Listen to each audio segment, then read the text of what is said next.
بسم اللہ الرحمن الرحیم۔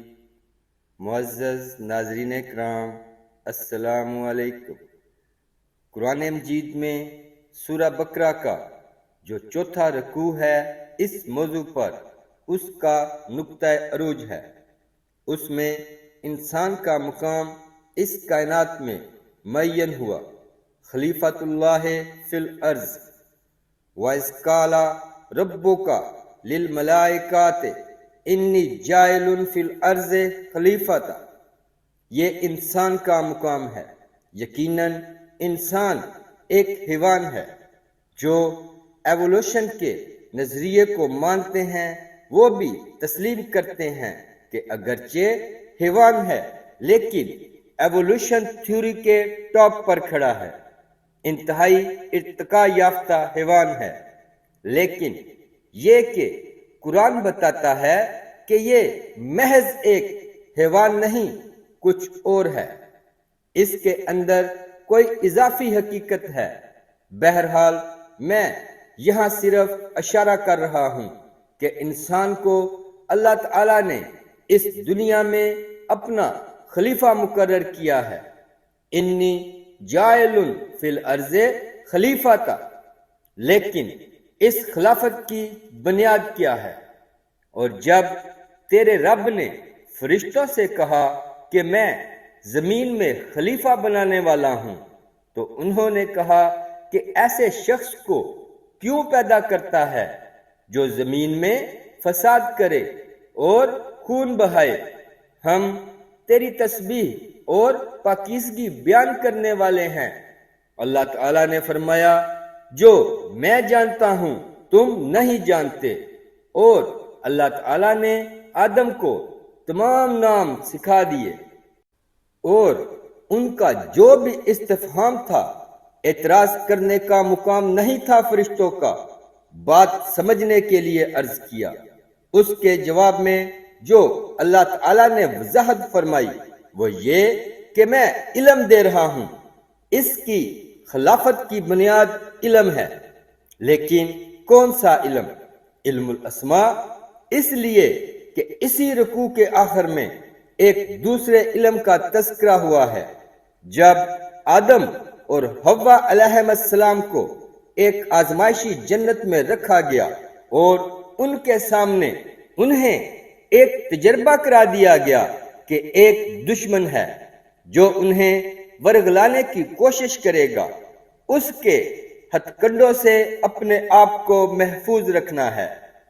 حسد اور تکبر کی آگ میں وہ جل رہا ہے، اس کا انہیں ایک مشاہدہ اور تجربہ کرا دیا گیا۔ جو بھی خطا ہوئی، قرآن مجید نے اسے واضح کیا ہے کہ دونوں نے، آدم اور حوا نے، استغفار کیا ہے۔ قالا ربنا ظلمنا انفسنا وَإِن لَّمْ تَغْفِرْ لَنَا وَتَرْحَمْنَا لَنَكُونَنَّ مِنَ الْخَاسِرِينَ فَتَلَقَّىٰ آدَمَ مِن رَّبِّهِ کلمات فَتَابَ عَلَيْهِ۔ توبہ قبول ہوئی، پھر فرمایا کہ اب اترو، جہاں کے لیے تمہاری تخلیق ہوئی اس کا چارج سنبھالو۔ اس کے بعد فرمایا، اب جب تمہارے پاس پہنچے گی میری جانب سے ایک ہدایت، کوئی پیروی کرے گا اس ہدایت کی، اس کو نہ کوئی خوف لاحق ہوگا اور نہ وہ حزن سے دوچار ہوگا۔ اور جو ہماری آیات کو جھٹلائیں گے اور ان کا انکار کریں گے وہ آگ والے ہوں گے اور اس میں ہمیشہ ہمیشہ رہیں گے۔ یہ دوسرا علم ہے۔ قرآن مجید میں ارشاد باری تعالی ہے، والتین والزیتون وطور سینین وہذا البلد الامین لقد خلقنا الانسان فی احسن تقویم۔ بہترین سطح پر پیدا کیا، مسجود ملائک بنایا، اپنا خلیفہ بنا دیا، اور پھر فرمایا ثم رددناہ اسفل سافلین، پھر نیچوں میں سب سے نیچے پھینک دیا۔ لیکن یہ انسان اب محنت کرے گا۔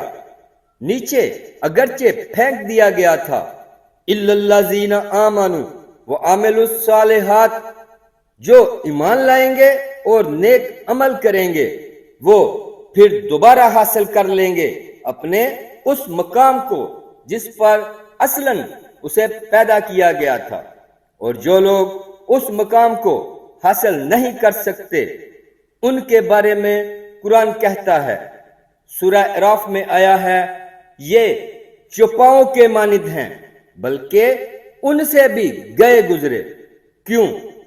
حیوان کو جس سطح پر پیدا کیا گیا اس پر اپنی زندگی گزار رہا ہے، اس سے اوپر کی کوئی صلاحیت دی ہی نہیں گئی۔ اگر انسان حیوان کی سطح پر گر جائے جیسے کہ آج گر چکا ہے تو وہ حیوانات سے بدتر ہے۔ پیارے دوستو، دین کی بات کو پھیلانا اور دوسروں تک پہنچانا بھی ایک صدقہ جاریہ ہے۔ اگر بات اچھی لگی ہو تو لائک کر دے اور اپنے دوست احباب کے ساتھ شیئر ضرور کریں۔ اسلامک ویڈیوز کے لیے سبسکرائب کریں اور ساتھ بیل کے بٹن کو بھی پریس کر دیں۔